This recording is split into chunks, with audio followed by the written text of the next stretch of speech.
전에 교회 관계 때문에 좀 교제하고 있는 분을 한번 뵀습니다. 전화가 왔더라고요. 너무 힘들다고. 그러면 지 교회 목사한테 전화하지 왜 나한테 하는지, 아니면 우리 교회로 오든지. 아무튼 뭐 경제적으로도 많이 힘들고 또 관계적으로도 또 많이 힘들고 해서 너무 괴롭다는 거예요. 그래? 그러면 한번 보자. 속마음은 그래, 내가 한번 만나는 주지, 이렇게 생각하고 약속을 잡았는데, 약속을 잡으면서 어떤 내가 떠올랐어요. 그래서 그 내에게 연락을 해서 그러면 이런 일이 있는데 한번 같이 가서 보자. 자, 이런 상황에서 여러분이 저였다면 어떤 사람을 그 자리에 데리고 가셨을까요? 어떤 사람을? 네, 비슷한 경험을 가진 사람.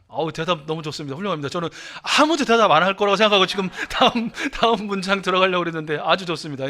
비슷한 경험 있는 사람. 또 여러분 같았으면 어떤 사람을 대동시키실래요? 막 어떤 어려움이 있었는데 극복한 사람, 그죠? 그런 경험이 있는 사람도 좋을 것 같고, 그렇죠? 자, 그런데 가서 이제 식사를 하고 차를 마시면서 이런저런 얘기하는데, 이제 원래 전화 왔던 그분이 이제 빚이 얼마를 졌고 또 생활고에 있고 또 장모님하고의 관계 또 어렵고 또 이런 걸 막 토로를 했어요. 그리고 이제 우리 같이 갔던 분이 이제 입을 열었어요. 그래서 말씀하셨어요. 길게 안 하셨어요. 그냥 조곤조곤한 몇 마디 하셨어요. 그런데 그 얘기를 듣던 이분이 갑자기 헛웃음이 뻥 터졌어요. 왜 터졌을까요? 이분의 이야기를 들으니까 어때요? 자기 빚은 빚도 아니야. 자기가 지금 장모님하고 겪는 이 관계 어려움은 어려움의 이응자에도 못 미치는 정도였던 거예요. 훨씬 더 큰 경제적인 어려움, 훨씬 더 큰 관계적인 어려움이 있음에도 불구하고 얼마나 힘들겠어요, 어렵겠어요. 그런데 티를 안 내는 거예요. 티를 안 내. 항상 미소 지으려고 하고, 사람들 앞에서 또 긍정적인 말 하려고 하고, 또 감사하는 마음을 하려고 하고. 그 이유는 당연히 그 안에 우리 주님이 계시고 그 주님을 믿기 때문이에요. 상황은 나아지지 않아요. 상황은 비슷해요. 또는 더 어려워져요. 더 악한 일로 있어요. 그런데 죽겠네가 아니라 어떻게? 죽게 있네. 맨날 우리는 죽겠다 하잖아요. 추워 죽고, 오늘도 추워 죽겠는 사람도, 더워 죽는 사람도 있고, 뭐 배불러서 죽고, 배고파서 죽고, 너무 건강해서 죽겠고, 건강하지 않아, 아무튼 다 죽게 있냐면서 맡기는 것이죠.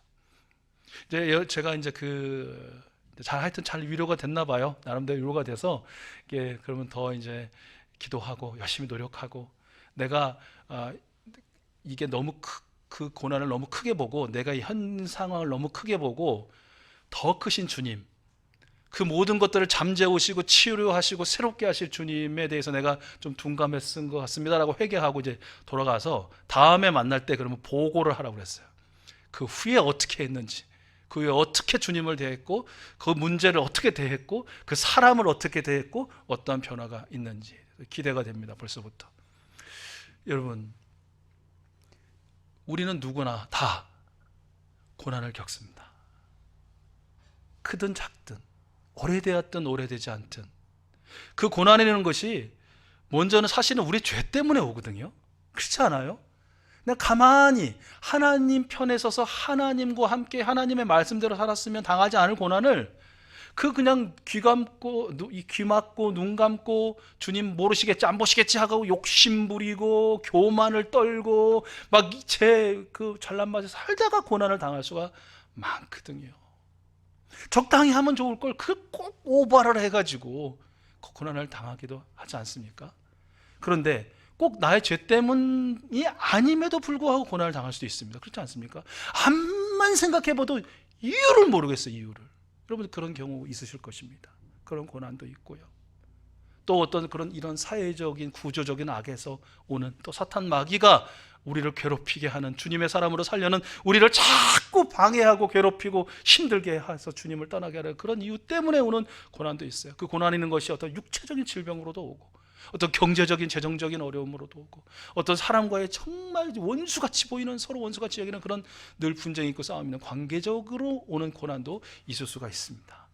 어떤 이유에서든지 어떤 방면에서든지 우리는 고난을 겪고 사는 사람. 그러니까 어떻게 보면 우리의 인생이라는 것이 결국은 고난의 파고에 휩쓸려서 또는 그것을 헤치며 사는 그런 인생이다. 우리 그런 존재다라고도 할 수 있을 것 같아요. 어느 누군가가 야, 그건 나에 비하면 너는 그 고난도 아니야. 그 사람 그렇게 볼 수 있지만 내 입장에서 보면 내 고난이 가장 크고 중요한 것이죠. 힘들고 어려운 것이죠. 자, 여러분, 이렇듯 너, 나 할 것 없이 우리가 모두가 고난을 겪으며 사는 인생 일진데, 여러분 그 고난 중에 무엇을 하고 계십니까? 여러분 그 고난을 어떻게 대하고 계십니까? 오늘 하나님께서 야고보 사도를 통해서 우리에게 이렇게 말씀해 주십니다. 여러분 가운데 고난을 받는 사람이 있습니까? 고난을 겪고 있는 사람이 있습니까? 그 사람은 주님께 기도하십시오. 주님께. 여러분, 왜 우리가 고난당할 때 주님께 기도해야 할까요? 첫 번째, 주님께서 우리의 고난을 분명히 아시기 때문이에요. 여러분 화면을 보시고 출애굽기 3장 7절 말씀을 우리 같이 한번 크게 읽어봐요. 시작. 주님께서 다시 말씀하셨다.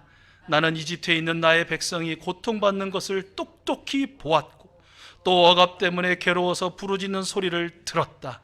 그러므로 나는 그들의 고난을 분명히 안다. 아멘. 여러분, 왜 우리가 고난 중에 주님께 기도해야 합니까? 우리 주님이 우리의 고난을 똑똑히 보셨고 우리의 괴로워서 부르짖는 소리를 들으셨고 우리의 고난의 어떠함을 우리 주님이 아시기 때문입니다.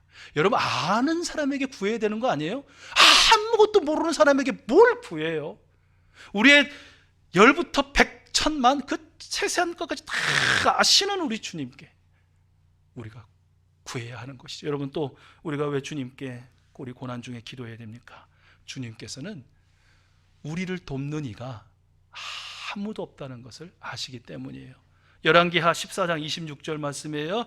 여러분 같이 한번 읽어보겠습니다. 시작.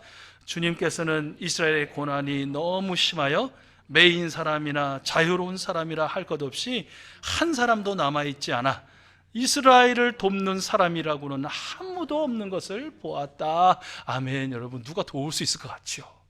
도와줄 것 같죠? 그래서 여러분 때때로 도움을 의지하기도 하고 부탁하기도. 그러나 여러분, 그 도움이라는 게 사람의 도움이라는 게, 물질의 도움이라는 게, 환경의 도움이라는 게 그것이 온전할 수 있습니까? 아니에요. 우리 하나님은 이것을 하신다는 거예요. 자, 마지막으로 우리가 왜 고난 중에 주님께 기도해야 하는가? 시편 91편 15절이에요. 우리 같이 읽어보겠습니다. 시작. 그가 나를 부를 때에 내가 응답하고 그가 고난을 받을 때에 내가 그와 함께 있겠다. 내가 그를 건져주고 그를 영화롭게 하겠다. 아멘. 여러분, 주님의 응답을 기대하십니까? 우리 주님의 함께 하심을 기대하십니까? 주님께서 여러분 건져주시고 여러분을 영화롭게 하실 것을 믿습니까? 다시 한번 크게 이 말씀 있습니다. 시작. 그가 나를 부를 때에 내가 응답하고 그가 고난을 받을 때에 내가 그와 함께 있겠다. 내가 그를 건져주고 그를 영화롭게 하겠다. 아멘. 아멘. 여러분, 고난 중에 계시죠? 고난 중에 계시죠? 우리 주님이 여러분의 그 고난을 보고 계시고 듣고 계시고 고난의 어떠함을 정확하게 알고 계십니다. 주님께서는 우리를 고난 중에 건져낼 리가 이 세상에 존재하지 않는다는 것 너무나 잘 아십니다. 그래서 우리 주님께서 직접 우리가 간절히 기도할 때 우리를 고난에서 건져주시고 우리를 영화롭게 하실 줄로 믿습니다. 그러므로 우리가 해야 할 일이 무엇입니까? 고난 중에 우리가 해야 할 일, 주님께 나아가 간절히 기도하는 것인 줄로 믿습니다. 여러분, 우리가 겪는 고난 중에 첫 번째 가장 큰 고난이다 꼽을 수 있는 것은 바로 병듦의 고난인 것 같습니다. 병듦의 고난. 그 얘기하다가 역시 돈이 최고야. 돈만 있어봐. 모든 문제가 다 해결돼. 인상 찌푸린 사람도 다 그냥 미소 천사가 돼. 뭐 해결되지 않을 것 없어 라고 얘기를 하거든요. 종종 저도 그런 생각을 하거든요. 돈만 있으면 돼. 돈이 장땡이야. 많아봐라 돈만. 근데 그게 적용이 안 되는 부분이 하나 있는 것 같더라고요. 그건 바로 건강의 부분이 아닌가. 여러분 아시는 것처럼 소위 뭐 옛날 그 진시황 그 불로장생하고 싶어갖고 돈이란 돈은 다 써가지고 전 세계로 다 보내가지고 불로장생할 수 있는 뭐 찾잖아요. 뭐 일찍 죽잖아요. 돈으로도 우리 건강의 문제는 해결되기가 어렵겠고, 물론 여러 가지를 뭐 신약을 투약을 하고 뭐 어떤 뭐 좋은 보약을 먹고 막 뭐 해가지고 좋아질 수도 있지만, 그러나 아마 중병이라고 일컬어지는 아주 중한 병을 알아보신 분은 아실 거예요. 야, 이게 사람으로 인력으로 금력으로 이게 되는 것이 아니구나. 그럼 무엇으로 됩니까? 무엇으로 됩니까? 사도 바울은 이렇게 권면합니다. 14절인데 오늘 함께 읽은 우리 화면 보시고 같이 읽겠습니다. 시작. 여러분 가운데 병든 사람이 있습니까? 그런 사람은 교회의 장로들을 부르십시오. 그리고 그 장로들은 주님의 이름으로 그에게 기름을 바르고 그를 위하여 기도하여 주십시오. 말씀 속의 장로는 그 시대의 감독이라고도 불린 교회를 목양하는, 교회를 책임지는 지도자를 의미합니다. 교인들을 돌보고 교인들을 치리하는 직임을 맡은 사람이죠. 그들은 성도들의 요통이 있을 때 반드시 그 요청에 응해야 했습니다. 그래서 병든 성도가 그를 부르면 그의 집으로 찾아가서 기름을 바르고 그를 위하여 기도해 주었습니다. 여기서 바른 기름은 올리브 기름입니다. 여러분 오늘도 요즘에도 우리 올리브 기름 많이 쓰지 않습니까? 그러니까 당시에 어떤 그냥 관습이에요. 환자를 치료한다는 의미에서, 그리고 또한 그 향으로 그 환우에게 마음의 평안함을 준다는 의미에서 올리브 기름을 바르고 기도해 주었다는 거예요. 이 말씀에서 제일 중요한 건 뭘까요? 아까 눈치채시는 모르겠지만 읽으시면서 밑줄 쳐져 있던 구절이 있었어요. 주님의 이름으로입니다. 주님의 이름으로. 찾아가든지 말든지 기름을 바르든지 말든지 기도를 하든지 말든지는 알고, 기도는 할 때에 중요한 것이 무엇이냐? 주님의 이름으로 해야 한다는 것입니다. 주님의 이름으로 한다는 것은 무엇이에요? 주님뿐입니다 라는 고백이에요. 주님만이 고치시고 주님만이 살리시고 주님만이 치유하십니다. 여러분 그때도 그랬지만 우리 사도행전 가면 그렇잖아요. 사람들이 막 사도 바울을 막 하나님처럼 막 숭배하잖아요. 말하는 거나 막 병자 고치는 거 보고. 요즘에도 그렇죠. 소위 치유의 은사가 있다고 하는 사람들, 어떤 경우에 그런 것들을 하면 사람들이 막 그 사람에게 몰립니다. 그 사람들을 떠받듭니다. 심지어 그를 추앙하기까지 합니다. 주님처럼. 여러분 또 특이한 어떤 민간요법, 대체의학을 하는 어떤 요법들이 또 한동안 이렇게 붐이 막 일어납니다. 요즘 보니까 저희 주변에 어떤 분들은 그 팔체질? 여러분 혹시 들어보셨는지 모르겠는데, 대체의학이죠. 사실은 그것도 대체의학의 무슨 팔체질에 아주 몰입을 하셔가지고 잘 먹던 거 끊고 막 또 뭐 이러시는 분들이, 여러분 모르시는 거 보니까 안심입니다. 그냥 골고루 맛있게 먹으면 되지 않을까요? 적당하게 너무 과하지 않게 골고루 하나님이 주신 모든 일을 감사함을. 아무튼 어떤 그것들에 빠지면 그거에 또 몰입을. 그게 최고의 경전이고 그것이 최고의 자기의 딸을 규례고 규범이고 그것이 돼버려요. 아니라는 것이에요. 물론 사람이든 음식이든 어떠한 방법이든 이것들 활용할 수 있습니다. 그러나 여러분 잘 아시는 것처럼 그것들은 도구입니다. 통로입니다. 일종의 방법일 뿐입니다.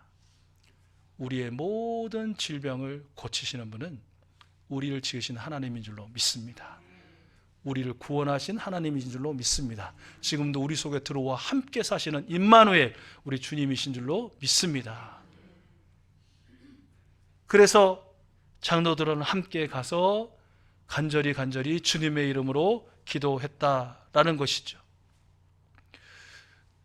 제가 아주 존경하고 사랑하는 어떤 한 의사 선생님도 현업에 계시다가 이제는 은퇴를 하셨는데, 그분이 그런 고백을 하셨습니다. 아주 뭐 텔레비전에 왜 명의라는 프로그램도 있잖아요. 그런 데도 막 출연하시고 하시는 아주 그런 분이에요. 근데 그런 분이 환자를 치료할 때 또는 수술을 집도할 때 맨 마지막, 시작하기 전에 맨 마지막에 하는 일이 있습니다. 무엇일까요? 그렇습니다. 주님의 이름으로 자신의 손길과 함께 협력하는 귀한 협력자들과 주님께서 만드신 이 의학 도구들과 모든 약물을 통하여 주님 치유하여 주시옵소서 기도하고, 그리고 치유하신다고 그러시더라고요. 우리 하나님이 모든 의사 선생님 다 능력을 주셨지만 특별히 이런 분에게 정말 하나님을 의지하고 하나님께 기대고 하나님 손길 친히 인도해 주시기를 구하는 분들을 통해서 역사하지 않으시겠습니까?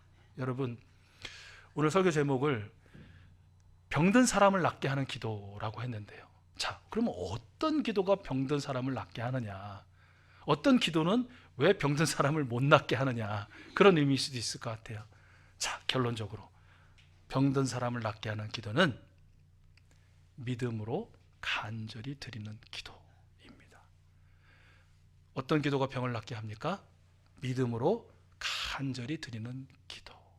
주님을 믿는 믿음으로 주님께 간절히 기도할 때에 우리의 병이 나을 줄로 믿습니다. 여러분 잘 아시죠? 우리 예수님 지나가시되 회당장 야이로라는 사람, 우리 예수님 붙들고 기도하잖아요. 간절히 간청하잖아요.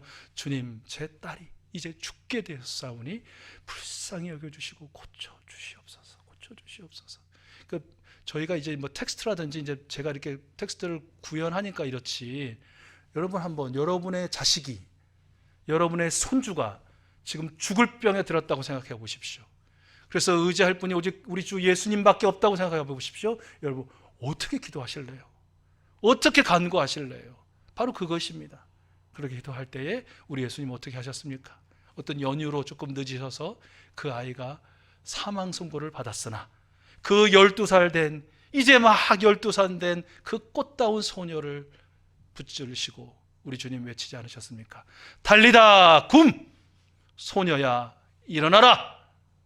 선포하시고 그 소녀를 살려주시고 그 소녀를 일으켜 세워주지 않으셨습니까? 여러분, 귀가 먹고 그래서 말을 더듬는 사람, 이 친구를 불쌍히 여긴 그 친구들과 그 이웃들이 그를 데리고 우리 예수님 앞에 데려다 놓았을 때 예수님께서 그를 불쌍히 보시고 정말 하늘을 우러러 탄식하시고 눈물까지 흘리셨을 것 같아요. 탄식하시면서 그 환우를 향하여 에바다! 열려라! 말씀해 주셔서 그의 귀도 열어주시고 그의 입술도 열어주시고 그의 영혼도 열어주시고 살려주시지 않으셨습니까?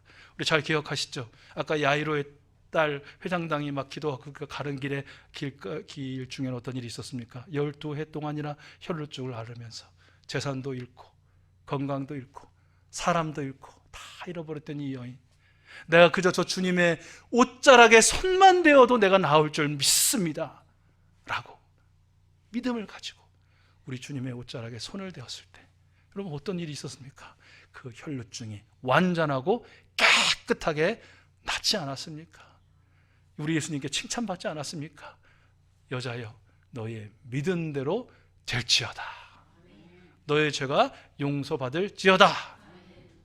여러분, 기도를 요청받을 때가 많죠. 아무래도 목사니까.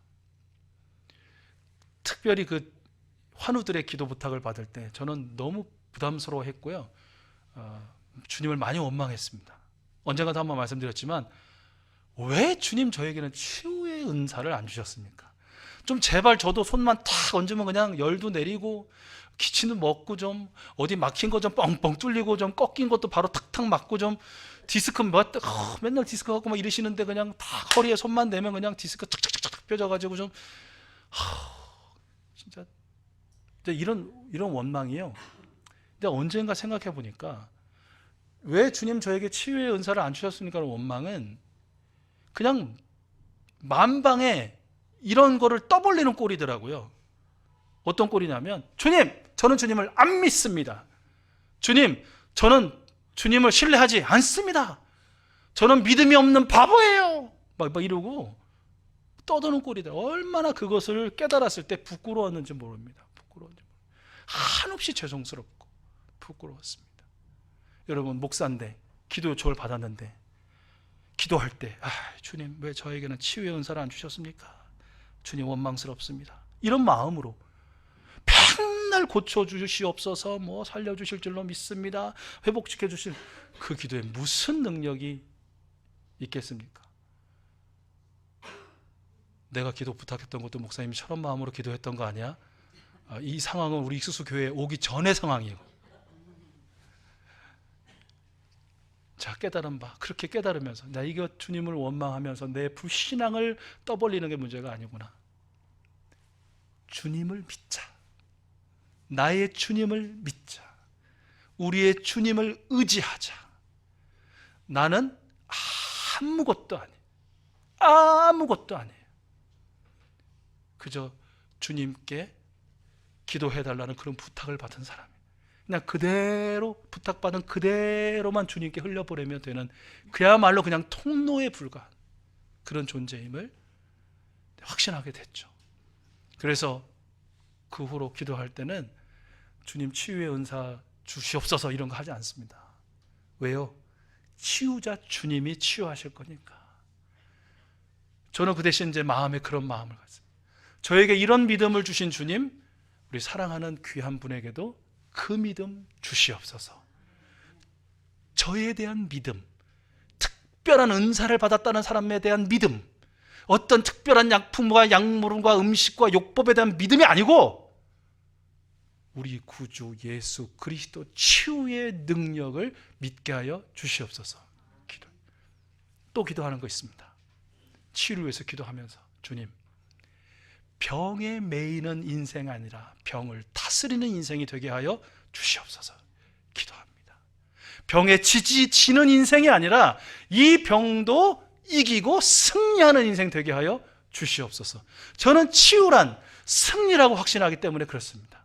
물론 어떤 의학적으로 치유도 치유이겠지만 더 중요한 건 낳고 안 낳고를 떠나서 그 병에 매이고 그 병에 짓눌리고 그 병에 괴로워하면서 사는 것이 더 큰 문제다. 우리 주님께서 허락해 주시는 그 어떤 것, 그 무슨 병도 우리 구주 예수 그리스도 안에 있는 하나님의 사랑에서 나를 끊을 수 없다라는 그런 확신을 가지고 승리를 선포하고 사는 인생 되게 하여 주시옵소서.